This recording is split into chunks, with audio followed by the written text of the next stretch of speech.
Good evening, everyone. Thank you so much for being here tonight, for joining family and friends, and honored to support Amir.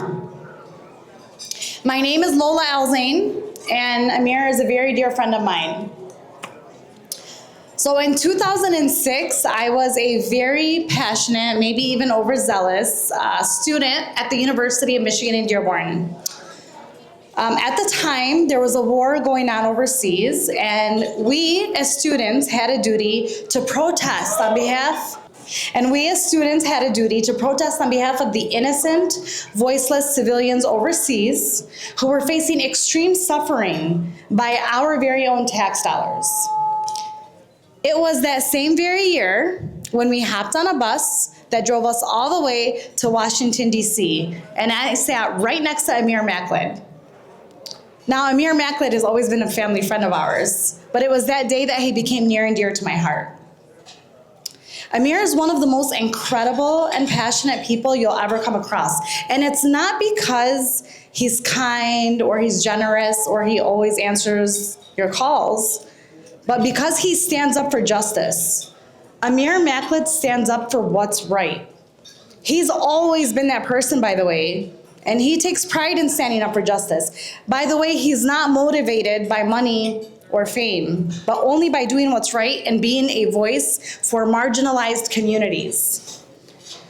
So many people view this Regent seat at the best public university as a long shot, right? Especially for somebody like Amir. Like, somehow we should never dream of having a seat on this table, right? Enough of that, though. Enough of that. We are no longer going to ask for permission or wait for our turn. Enough.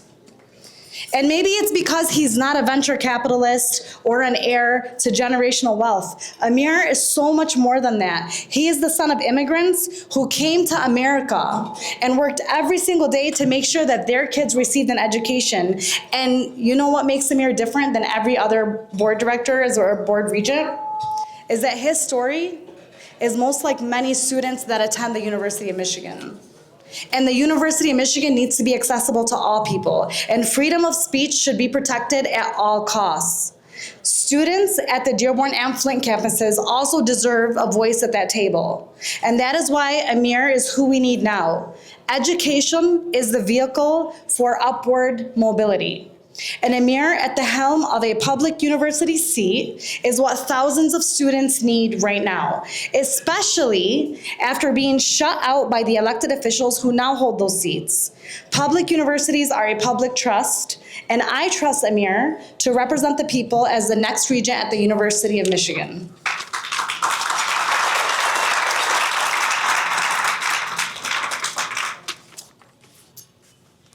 So with that being said, I would like to announce our first speaker, someone whose story shows why this work matters. Iman Ali is a class of 2025 graduate from the University of Michigan, where she has earned 2 bachelor's degrees in political science and art of design. As a student, she was a member of the University of Michigan Students for Justice in Palestine chapter known as SAFE, and helped to found the Tahrir Coalition following October 7th, 2023. This is the part that killed me personally. When Amir told me this, I was flabbergasted. Despite having graduated from the university, she is still facing attacks from the university for her pro-Palestine activism and continues to organize for divestment and for a free Palestine. Despite any of that, she's still fighting. So if we could please welcome Iman to the stage. Thank you, Lola, for that introduction. Hi, everyone. My name is Iman, and I'm here as an organizer with the Tahrir Coalition at the University of Michigan. As a recent alum, thank you. As a recent alum, I have been able to witness firsthand the arc of the Palestine exception at UMich. I remember the eruption of pro-Palestine solidarity on campus following October 7th. The thousands of students, faculty, staff, and community members who took action to demand divestment from Israel. The many marches, sit-ins, and the UMich Gaza solidarity encampment. I also witnessed the university's brutal punishment of voices in our community seeking justice for Palestinians. I remember my friends complaining of how their skin felt like it was on fire for hours following the police raid of our encampment, where they were sprayed with a potent form of pepper spray called deep freeze. I remember how, on a number of occasions, protesters were hospitalized from the brutality they've experienced at the hands of the university police. I remember how, at every turn, the university tried to silence us. 1 month before my graduation, I and 5 others were fired from our campus jobs and blacklisted from ever being rehired by the university.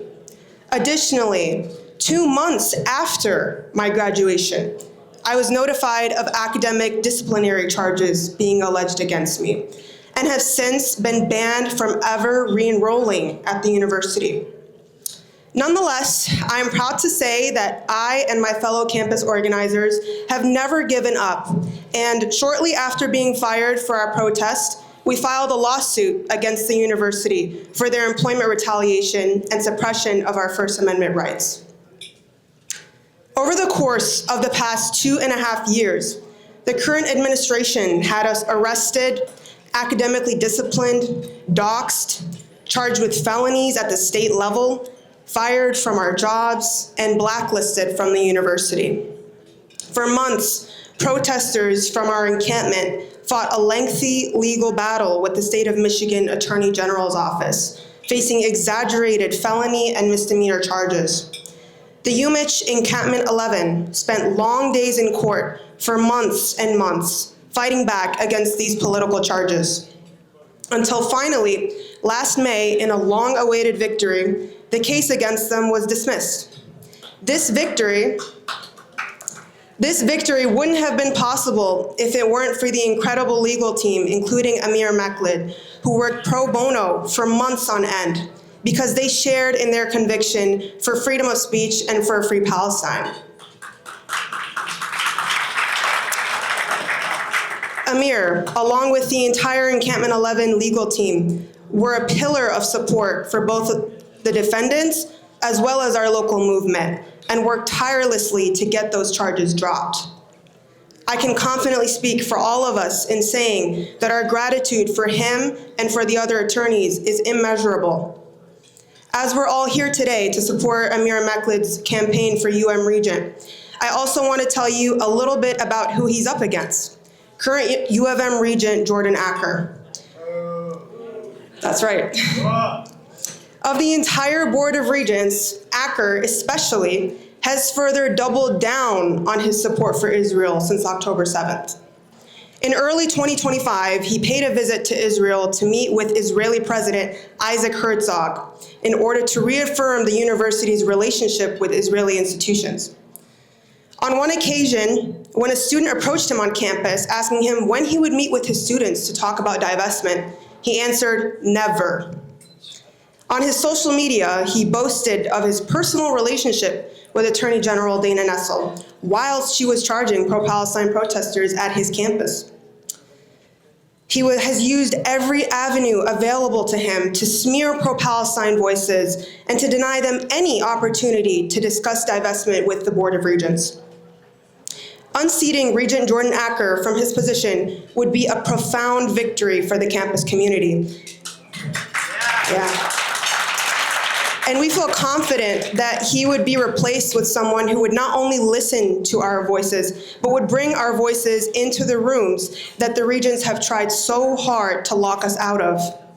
As an organizer with the Tahrir Coalition at the University of Michigan, and personally, as a believer in a free Palestine, I trust that Amir will uplift campus voices, fight back against attacks on our speech, and create a university that believes in democracy, shared governance, and justice for all, from Ann Arbor, Dearborn, and Flint to Palestine. Thank you. It is now my honor to introduce a leader whose life's work has been defending civil rights and mentoring a new generation of advocates. Cyril Hall is Amir's partner, mentor, and a civil rights leader. Please join me in welcoming Mr. Cyril Hall to the stage. First of all, I'd like to welcome everybody here because it is my honor and privilege to speak on behalf of Amir Makled. But before I do that, I was troubled by what I heard by Iman when she made reference to the fact that they were violated in the manner in which they were at the university just for protesting. Now, that shocks me to the extent that this is the 250th year of America, and we still have these type of issues that we're litigating. And she's at an institution and trying to learn and protesting, and properly so. And as I recall, when I first started law school 50 years ago, we were talking about free Mandela. Now here we are again, after we argued about the freedom of Mandela. Now here we are 50 years later. Now Amir Makled is here, and he wants to be a regent for the University of Michigan, one of the top universities in the world and the top in the United States. But what's so interesting about the education piece of it, and how I'm so appalled at the fact that America is still fighting these issues, is because of the fact that in 1776, half of the population were slaves. And when we were slaves during that period of time, we couldn't read. They wouldn't let us read. And Amir knows all of this, because Amir and I talk about this. And then after that, we go on further, when Amir and I would talk about the sharecroppers. When after freedom, then individuals were working the land still, and they couldn't read. And every time there was a dispute about the payment or letting me have my representative share of the crop, the master was talking about, well, look at this contract. Well, the guy couldn't read. And this is what caused a lot of the minorities to become lawyers. Couldn't read and say, isn't this your mark? This is your mark. So as a result of that particular mark, the guy tells him what the contract says. And I'm still offended by what's going on. And then we go on and when we fight, we get the rights from 1866 after the Civil War.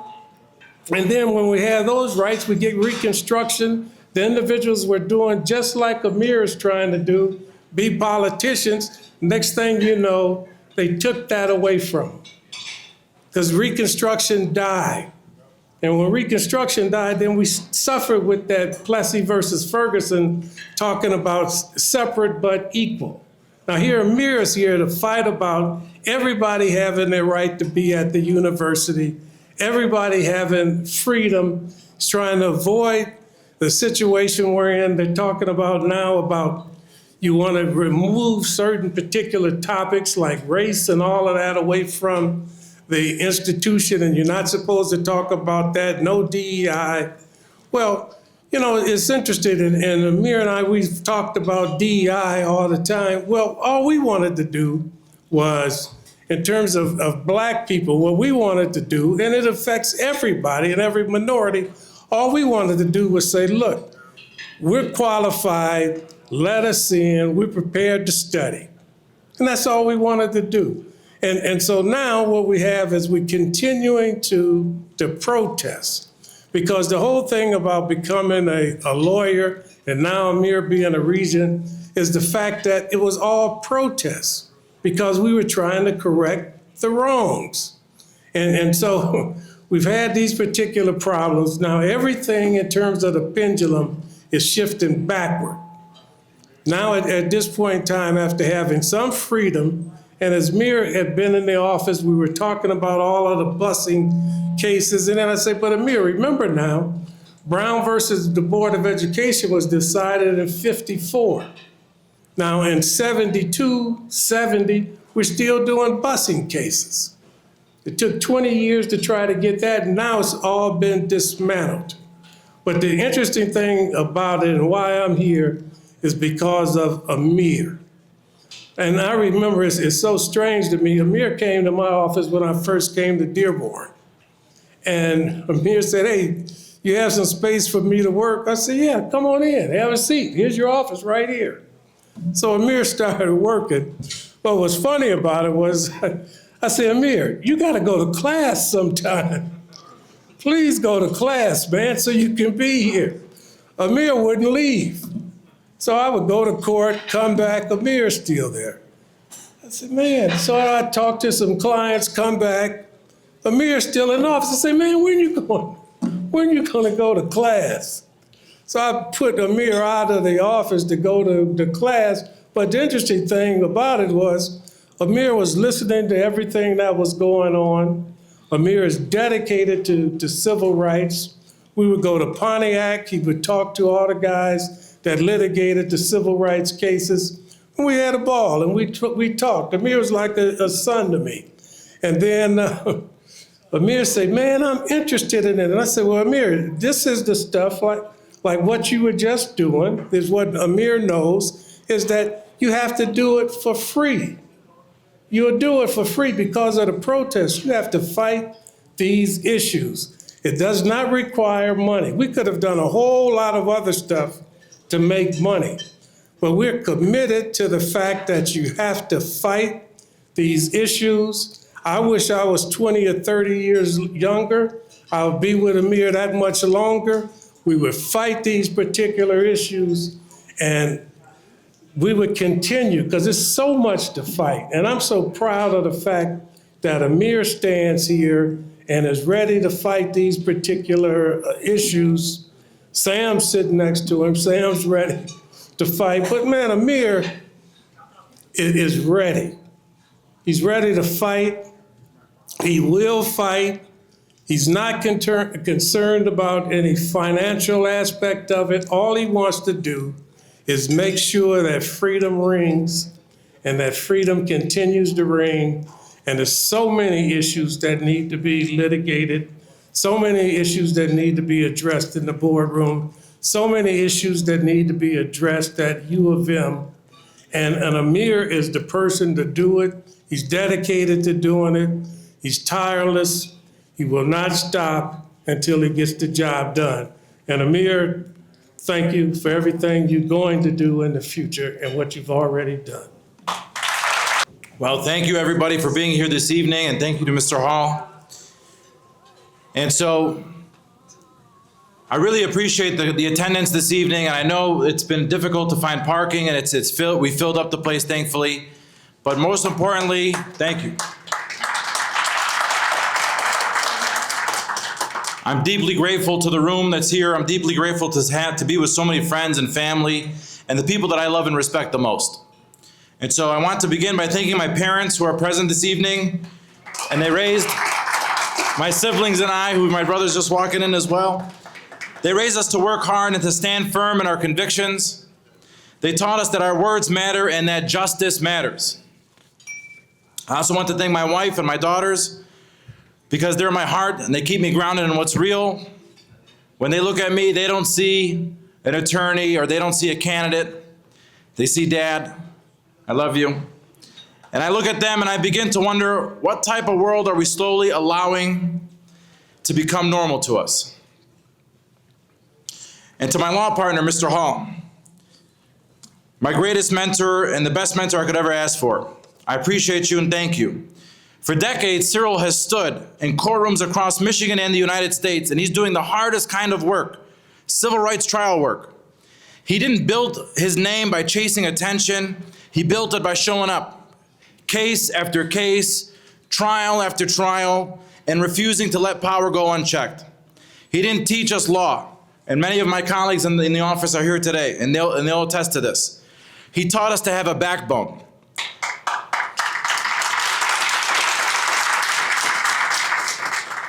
He taught us how to stay calm when they're trying to scare us, and believe me, they try to intimidate us a lot. They bring those big law firms with 6 names behind them, all those issues that we need to know when we're coming up to court, but Cyril looks at us in the eye and he says, you got this. We can do it, and we win. And he taught us how to stay human when the system treats us like we're just paper. He helped mold me into the lawyer I am today, but it wasn't through lectures, and he discussed some of the lectures that he gave me in the late night discussions he and I would have in the office, but it was through example. Because when he was saying, why don't you go to class? I didn't want to go to class. I was in the class of Cyril Hall. I was watching him. I passed the bar. I needed 154 to pass. I got a 154, that's all. So thank you, Cyril, and to the amazing team at Hall Makled. But more importantly, when I get to this evening, I never thought of myself as a politician. I never thought or imagined myself that I'd be running for political office. It's not something I've had in my purview. I've always been somebody who supported others that chose to run, because my calling was different. My calling has always been to fight for people, for someone wrongfully accused, for the Muslim woman whose hijab was taken off by law enforcement, for a worker who was punished for speaking up. The courtroom has always been my arena. And that's why when the National Lawyers Guild, who I'm a board member of, when they called on attorneys, and some of the attorneys are here in this room, when they called on attorneys to defend students who were involved in the encampment protests, we didn't hesitate. We fought hard and we won.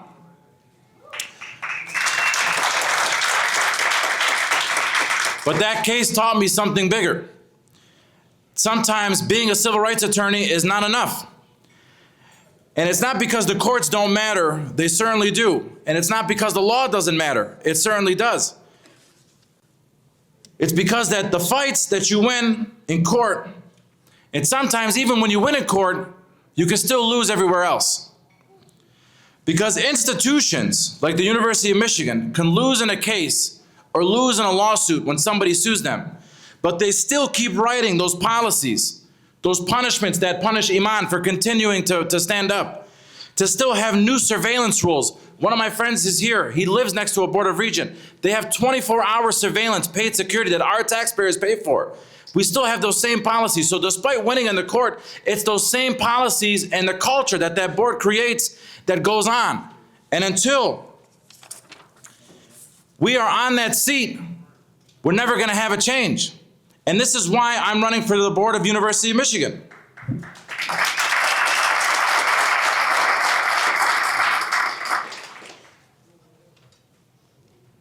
The fight can no longer just live in the courtroom.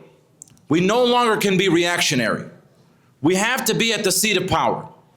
And it has to live where power makes decisions. And it's at the boardroom table. Most people don't even know what a regent actually does.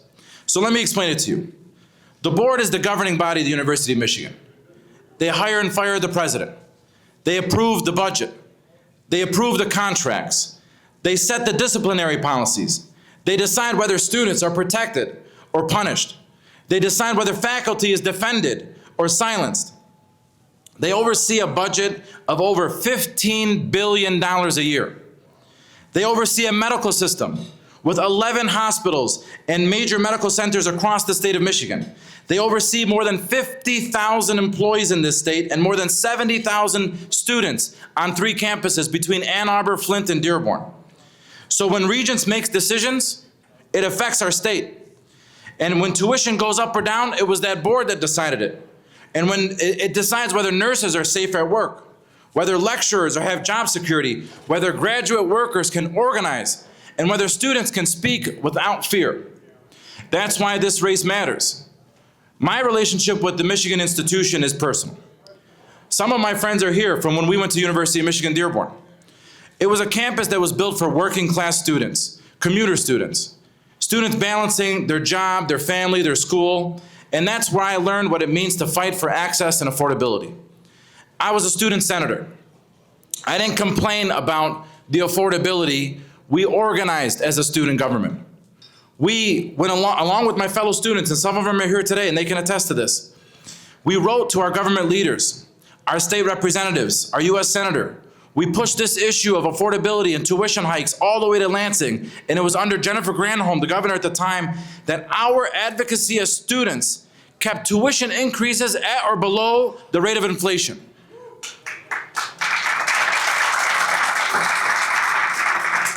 We were an active bunch. And this is where I cut my teeth on advocacy. We were an active bunch of students at U of M Dearborn.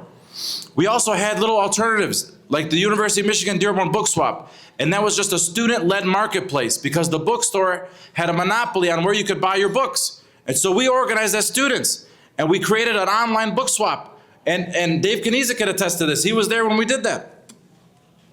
And so we didn't just protest the system.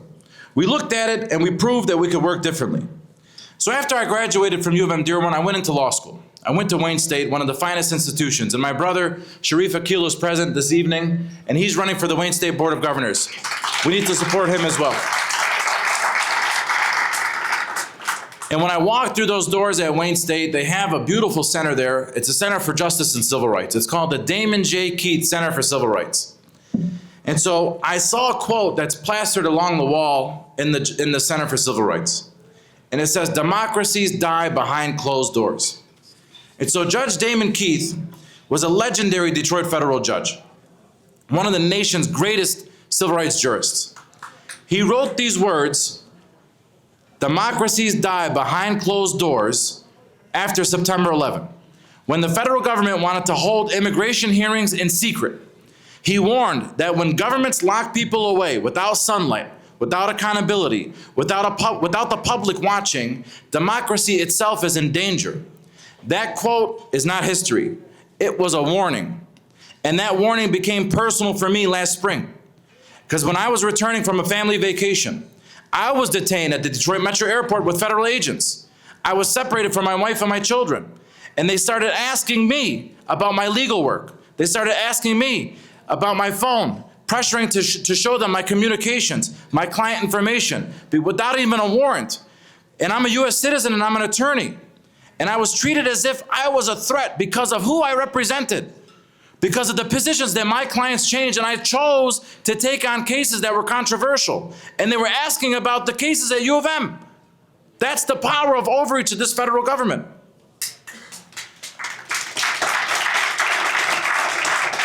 I share that story not to relitigate that issue, but it's because what happened to me is part of a broader pattern of government overreach that's happening at all levels of our government, from the federal to the state to the boards of education. We're seeing federal agencies expand surveillance. We're seeing students criminalized for protest. We're seeing attorneys who are targeted for doing their jobs. We're seeing dissent treated as danger. And when civil rights advocacy is treated as a security threat, that's the warning sign that everybody's in danger. Because if you think this kind of overreach stops at an airport or stops in the courtroom, history will tell us otherwise. And this is where the regents matter. When we went to court, let's be honest about who were we fighting against. This Board of Regents that we're running against right now is predominantly a Democratic Board of Regents. There's 6 Democrats to 2 Republicans. So it's not just on the right side of the aisle. The Attorney General that was chosen to prosecute students for free speech was a Democrat, and the most progressive Democrat our state ever saw, and most of us supported her in this room. But yet that issue pushed further. They didn't stop. And when the charges were dropped, the policies stayed in place. The disciplinary system that Iman is still going through stayed in place. The witch hunt is still in place.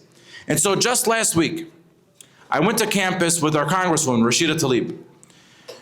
We were meeting with faculty and students for what was supposed to be a meeting with the interim president, President Grasso, to demand that the university drop the disciplinary charges on the students that are still facing these disciplinary actions. President Grasso canceled the meeting. He canceled the meeting with the sitting member of the United States Congress because they don't care about us. President Grasso went to Facebook and mocked the protest by amplifying aerial photos as if the movement was beneath him. This is the arrogance that we're dealing with at the University of Michigan. It echoes across this country when federal agencies are dismissing protests and smearing communities who are demanding justice. Enough is enough. We must reclaim our institutions. We must remember who built them. It's our professors, our lecturers, our nurses, our tech and graduate workers, our food service workers, our janitors and students. This movement is for those kids who filled out their FAFSAs alone. That was me. For that lecturer who doesn't know if he's got job security. For that nurse that's working dangerous shifts. Or that labor demanding prevailing wages and an end to shady deals that turn public land into private profit. And it's for the moral courage for students like Iman to say on campus that what's happening in Palestine and Lebanon is a genocide. That speaking out is not radical, but it's a moral obligation. Universities were built to question power, not to submit to it. They were built to protect free thought and not punish it. They were built to be sanctuaries for truth, not to surveillance zones for dissent. They were built to teach freedom, not punish those who preach it or practice it. They were built to be places where ideas clash and not where careers are ended. Democracy doesn't stop at the classroom door. It doesn't stop at the end of the boardroom table. Democracy reigns in every inch of this nation, and that's the America that I seek to live in.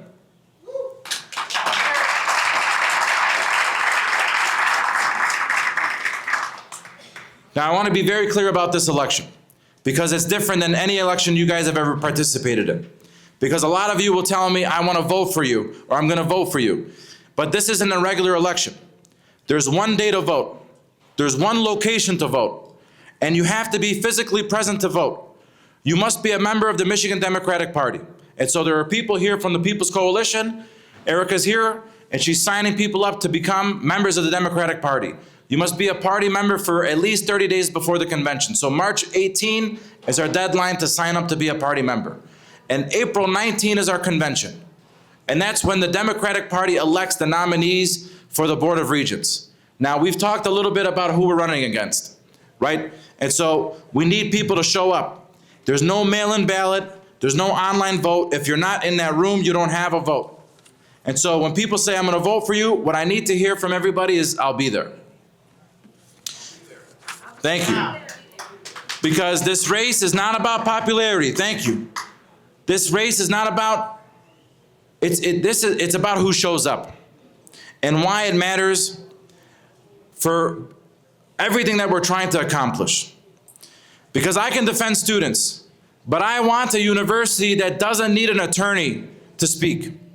Because this institution doesn't belong to the big political donors or the big corporations who are seeking money from the institution. The university belongs to the people, and the people are done asking. And thank you for believing in this movement. And I appreciate everybody being here for our support. And I want everybody to remember, we need to hail to the people. Thank you.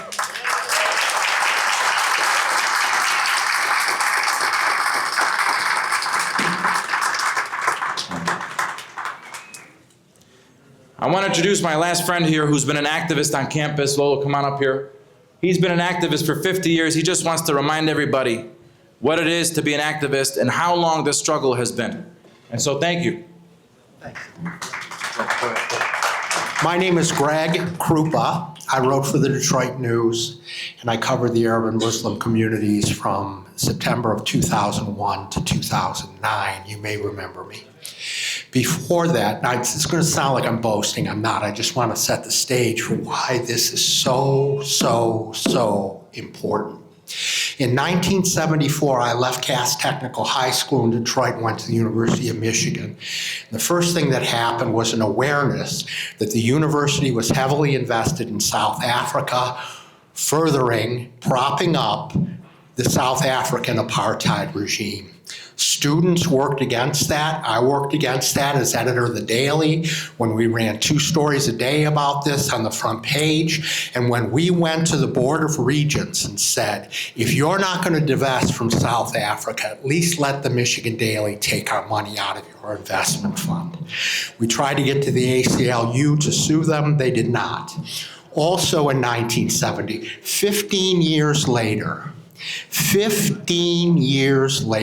the university finally divested. Why? Because the kids were right, just like they're right today. And the regents and the administration did not listen. The same thing happened when the Black Action Movement, we took over a portion of the administration building and asked for more access to that campus for Black students.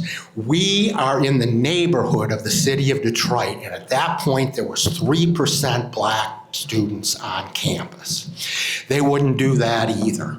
15 years later, they were before the United States Supreme Court saying the kids were right 15 years ago, and we didn't listen. In 1975, I took part in the Graduate Employee Organization strike. Good Polish Catholic boy from Detroit, I don't cross picket lines. I didn't cross the picket line for a semester.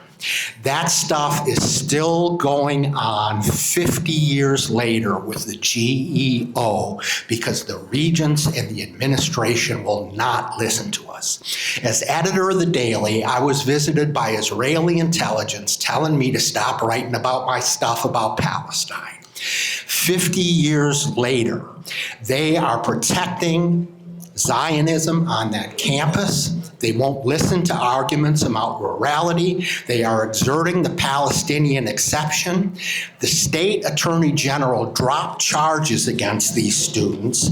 We have green sheets here today where you can sign the crosshatch to object to what they're doing to the students. What's my point? At each and every juncture that I went through 50 years ago, students said to themselves, we're not going to change this until we put people on the Board of Regents. This stuff's been going on for a half a century. I'm Polish American. We had our political ascendancy in this country 100 years ago. We ended up with the UAW, Social Security, the New Deal, all kinds of stuff. This is the moment of Arab-Muslim political ascendancy in this country. Abdul al-Said is going to win. Amir Makled is going to win, and we will change the world, and we will finally have people listening to us. Thank you for listening.